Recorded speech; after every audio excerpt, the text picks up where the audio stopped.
L'affaire réglementaire des pushs en France, l'interdiction programmée des sachets de nicotine marque un tournant dans la lutte contre le tabagisme des jeunes. Le gouvernement français a annoncé une mesure radicale pour mars 2026, l'interdiction totale de la vente et de la consommation des pushs, ces sachets de nicotine sans tabac qui ont connu une adoption fulgurante auprès des adolescents et jeunes adultes. Cette décision s'inscrit dans un cadre législatif plus large visant à endiguer l'émergence de nouveaux produits addictifs contournant la réglementation traditionnelle du tabac. L'urgence est motivée par des données sanitaires alarmantes sur l'initiation précoce à la nicotine, perçue comme une porte d'entrée vers le tabagisme conventionnel. Cette action préemptive positionne la France à l'avant-garde d'un mouvement réglementaire européen encore hésitant face à ces produits. Et l'ascension paradoxale d'un produit de contournement, les pushs ont prospéré dans un vide juridique, exploitant une faille entre les régimes du tabac, du médicament et des produits de consommation courante. Leur succès commercial repose sur un positionnement stratégique ambigu.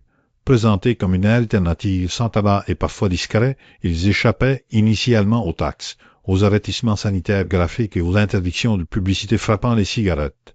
Leur dizaine de petits sachets à placer entre la gencive et la lèvre et leur arôme attractif fruit, ils les ont rendues particulièrement séduisantes pour un public juvénile soucieux de discrétion et de perception de moindres risques. Cette croissance exponentielle a créé un marché parallèle florissant, principalement contrôlé par des fabricants spécialisés et des géants du tabac diversifiant leur portefeuille, avant que les autorités sanitaires ne constatent leur diffusion massive dans les cours d'école.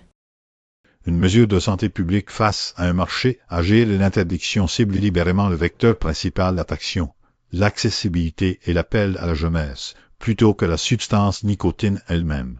Le raisonnement stratégique des régulateurs français ne nie pas l'utilisation potentielle de la nicotine dans le sevrage tabagique pour les adultes, disponible sous forme de gomme ou de patch réglementés comme des médicaments. Le cœur du problème réside dans la commercialisation et la distribution d'un produit fortement dosé en nicotine sous une forme ludique et aromatisée, minimisant la perception du danger. L'analyse des données de consommation révèle un phénomène d'initiation indépendante du tabac, créant une nouvelle génération de dépendants. La mesure de 2026 constitue donc une tentative de réduction de l'offre à la source, anticipant les manœuvres d'adaptation de l'industrie, comme le développement de sachets sans nicotine mais avec d'autres stimulants, qui pourraient émerger pour contourner l'interdiction. Un précurseur réglementaire aux conséquences incertaines, la France ouvre une brèche législative qui pourrait redéfinir le marché européen des produits à base de nicotine, avec des risques de report de consommation. Cette interdiction positionne la France comme un laboratoire réglementaire dont les résultats seront scrutés par ses voisins européens. Le verdict est clair, la protection de la santé des jeunes prime sur les libertés commerciales pour ce segment de produits.